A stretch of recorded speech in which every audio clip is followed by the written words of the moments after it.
السلام عليكم، مرحبا بكم من جديد على قناة علوم حياة والأرض سفيتي ماروك. في هذا الفيديو سنحاول أن نجيب على الامتحان الجهوي لجهة الرباط صالة القنيطرة دورة يوليوز 2022 بالفرنسية. Donc on commence par la première partie, la partie de la restitution des connaissances sur 8 points. La première question, c'était deux dangers qui menacent le fonctionnement du système nerveux et deux modes de multiplication des micro-organismes. Donc, il faut citer pour la première question deux dangers parmi les dangers qui peuvent menacer le fonctionnement du système nerveux, comme le manque de sommeil, le stress, la consommation des drogues, la consommation de l'alcool, etc. Mais il faut citer seulement deux dangers. Et deux modes de multiplication des micro-organismes, c'est-à-dire deux modes de multiplication chez les microbes, comme la multiplication par division cellulaire chez les bactéries par exemple, ou la sporulation, c'est-à-dire la multiplication par des spores chez quelques champignons microscopiques. On peut citer également la multiplication intracellulaire chez les virus, c'est-à-dire la multiplication à l'intérieur des cellules vivantes.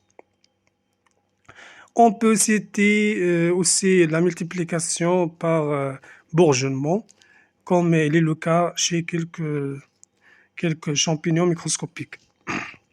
Pour la deuxième question, relier par une flèche chaque notion de la liste 1 à la définition qui lui correspond dans la liste 2. Pour la liste 1, on trouve les notions suivantes. D'abord la moelle épinière, la plaque motrice, l'immunité spécifique humorale et l'antigène. Pour la liste numéro 2, on trouve les définitions suivantes. Zone de communication entre un neurone et une fibre musculaire. Complexe formé par la liaison spécifique entre anticorps et antigènes. Centre nerveux contenant une matière grise centrale et une matière blanche périphérique. Voie immunitaire qui fait intervenir des anticorps spécifiques. Et enfin, éléments induisant une réponse immunitaire dans l'organisme.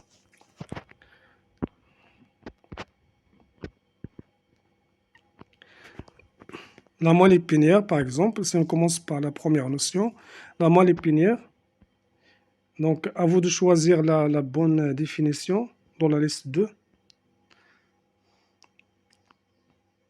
Vous pouvez arrêter la vidéo pour répondre à la question avant de voir la correction. Donc la moelle épinière, bien sûr, il s'agit d'un centre nerveux contenant une matière grise centrale et une matière blanche périphérique. Les centres nerveux sont la moelle épinière et l'encéphale. Au niveau de l'encéphale, on trouve la matière grise à la périphérie et la matière blanche, en général, elle est centrale. Par contre, au niveau de la moelle épinière, c'est le contraire. On trouve la matière blanche à la périphérie et la matière grise au centre. Donc, c'est la bonne définition pour la moelle épinière. Il s'agit d'un centre nerveux qui contient une matière grise centrale et une matière blanche périphérique. La plaque motrice, bien sûr, il s'agit de la région, la zone de contact, de communication entre une cellule nerveuse ou un neurone et les terminaisons nerveuses d'un neurone et des fibres musculaires, ou une fibre musculaire. Donc, c'est la première définition. Pour l'immunité spécifique humorale, l'immunité spécifique ou l'immunité acquise contient deux voies, c'est-à-dire ou deux types, une voie immunitaire humorale et une voie immunitaire cellulaire.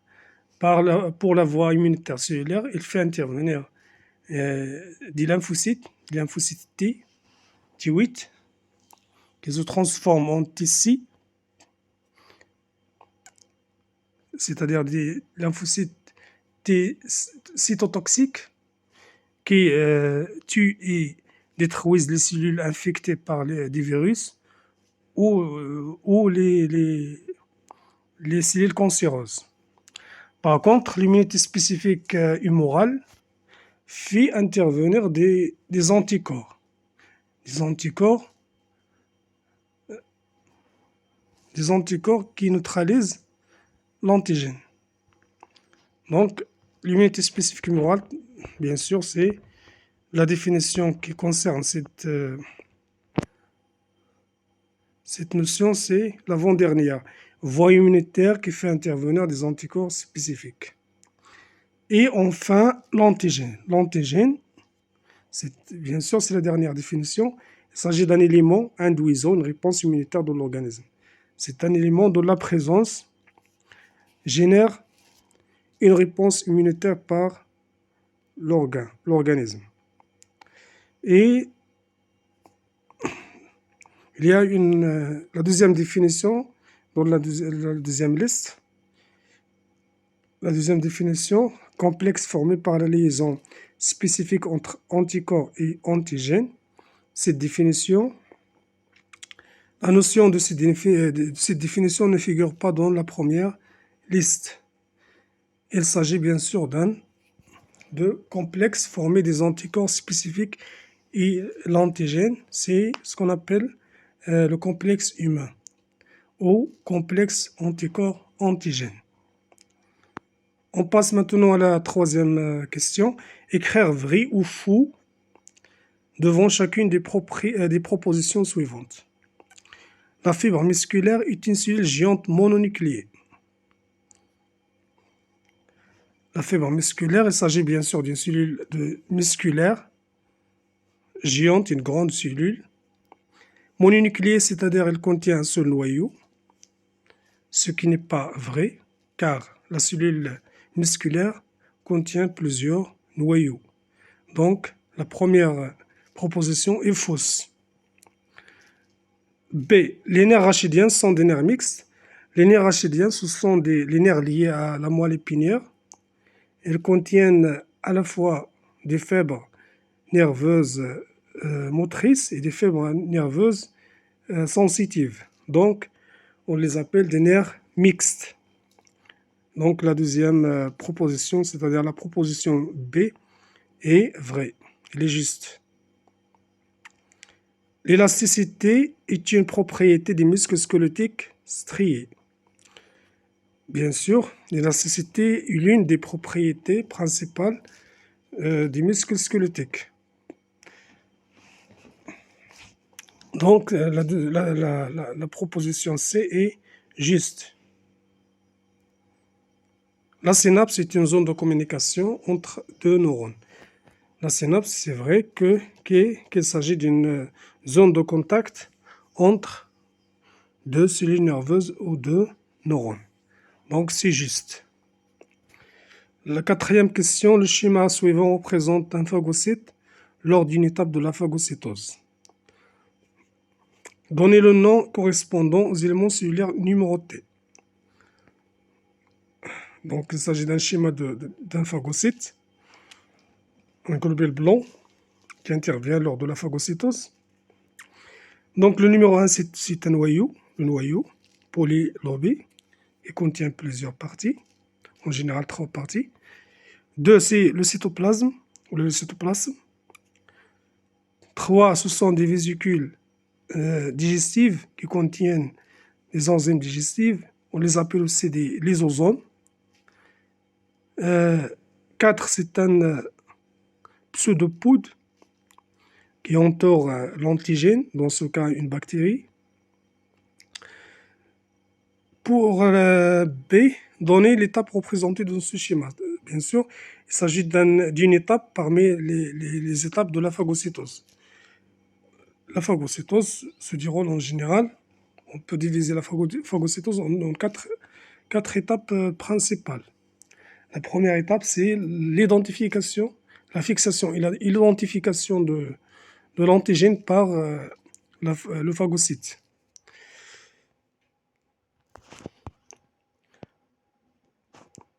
La deuxième étape, c'est l'ingestion de l'antigène par le phagocyte. Et la troisième étape,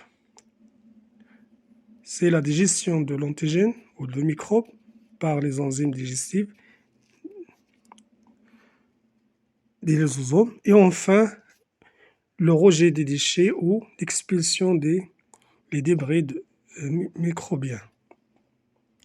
Bien sûr, l'étape représentée dans ce schéma, c'est l'étape de l'ingestion de la bactérie. Gestion. On passe maintenant à la deuxième partie, celle de raisonnement scientifique et communication écrite et graphique, sur 12 points. Il contient 2 exercices, un exercice sur les fonctions de corrélation et un deuxième exercice sur l'immunité. Donc, on commence par le premier exercice. Lorsque l'oreille est exposée à un son, un influx nerveux prend naissance au niveau des cellules situées dans l'oreille interne, appelées cellules ciliées. Figure A. Sont représentées dans la figure A. Les voilà. Ce sont des cellules au niveau de l'oreille interne. Lors de cette activité nerveuse, on enregistre un débit sanguin élevé au niveau de la zone A du cortex cérébral, figure B de document 1.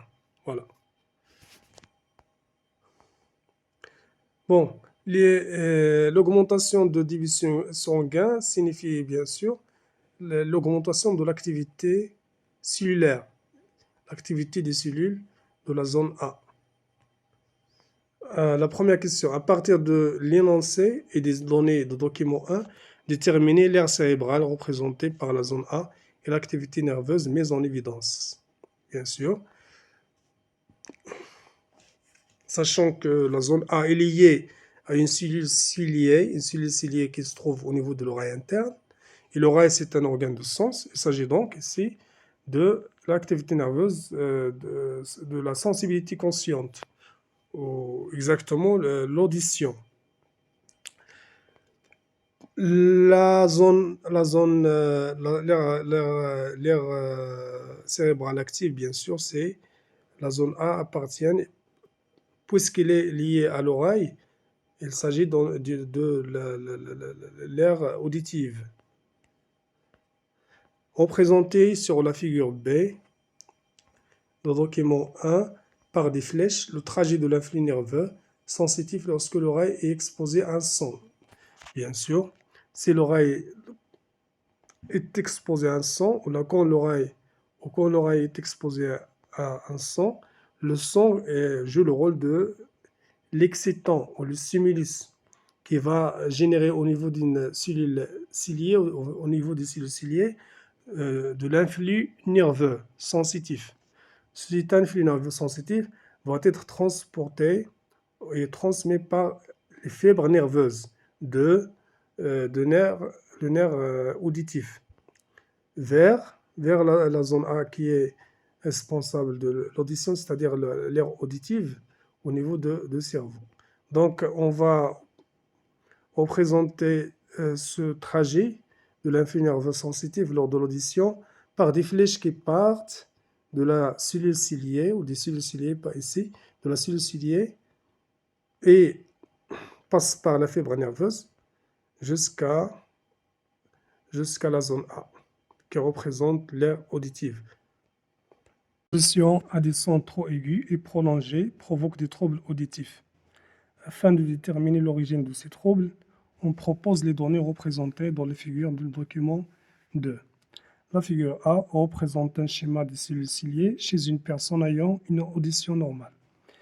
La figure B représente le schéma des cellules ciliées chez une personne atteinte d'un trouble auditif. Voilà la figure A, chez la personne normale. Et la figure B, les cellules ciliées de la personne atteinte de ce trouble auditif.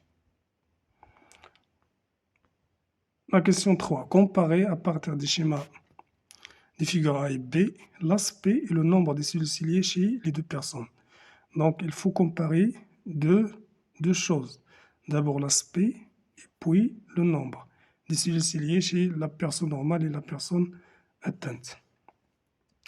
Si l'on commence par le nombre, on voit très clairement que le nombre des cellules ciliées chez la personne atteinte de ce trouble auditif, c'est-à-dire représenté par la figure B, on voit clairement que le nombre est inférieur au nombre des cellules ciliées de l'état normal, chez la personne normale. Donc les cellules ciliées sont moins nombreuses chez la personne atteinte de ce trouble auditif que chez la personne normale. Pour l'aspect, pour la forme des cellules ciliées, il y a aussi une différence au niveau de la forme. On voit clairement ici que la cellule ciliée chez une personne atteinte, d'abord, il y a des cellules qui sont endommagées avec des selles qui sont moins nombreux par rapport à l'état normal et qui sont aussi pliées et endommagées. Quatrième question.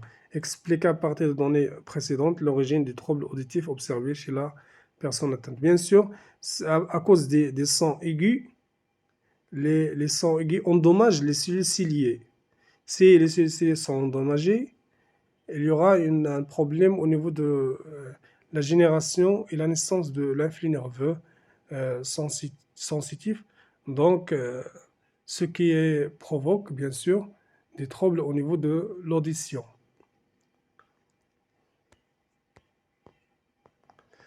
Le deuxième exercice, pour comprendre le mécanisme de défense de l'organisme contre le bacille diphthérique, il s'agit d'une bactérie qui est responsable de la maladie de la diphtérie, on propose les données suivantes. Le document 1 représente les expériences réalisées sur 3 lots de souris. La souris immunisée, c'est une souris infectée par la diphtérie puis guérie. À partir des données de document 1, dégager les conditions et les résultats de l'expérience 2 et 3. Voilà, on commence d'abord par l'expérience 2.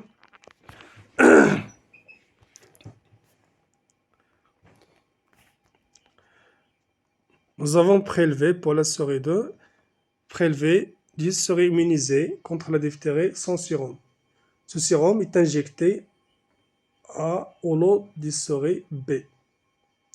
Et en même temps, on injecte au lot des souris B des bacilles diphtériques. Voilà les conditions.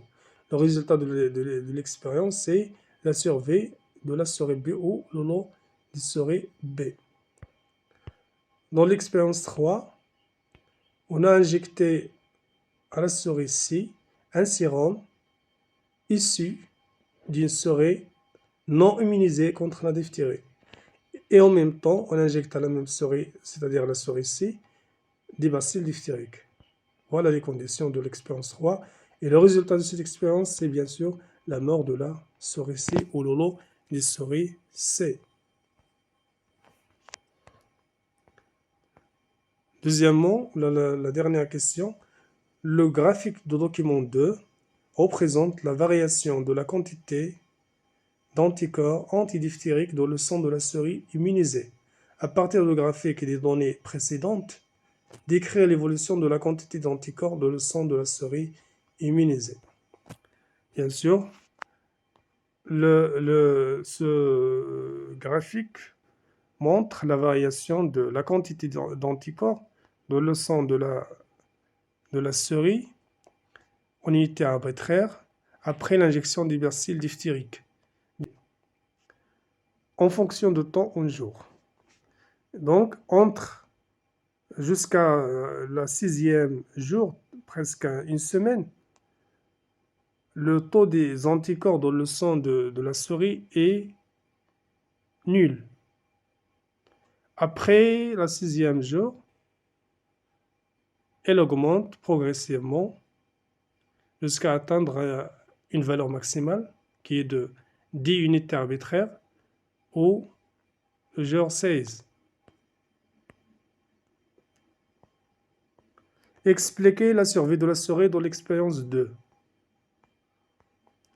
Dans l'expérience 2, la souris B a reçu un sérum qui contient des anticorps antidiphtériques. Donc, ces anticorps, bien sûr, il a reçu un sérum d'une souris immunisée contre la diphtérie. Et la souris immunisée contre la diphtérie, c'est-à-dire son sérum contient une grande quantité des anticorps antidiphtériques qui vont jouer un rôle dans la survie de la souris B, car elles vont, euh, elles vont neutraliser les bacilles diphtériques injectés à la souris B directement après l'injection de ce sérum. Enfin, déduire la nature de la réponse immunitaire contre le bacille diphtérique. Puisque les bacilles diphtériques sont neutralisés par les anticorps, il s'agit donc d'une immunité humorale. L'immunité humorale, c'est-à-dire c'est l'immunité qui fait intervenir les anticorps. Bonne chance, au revoir.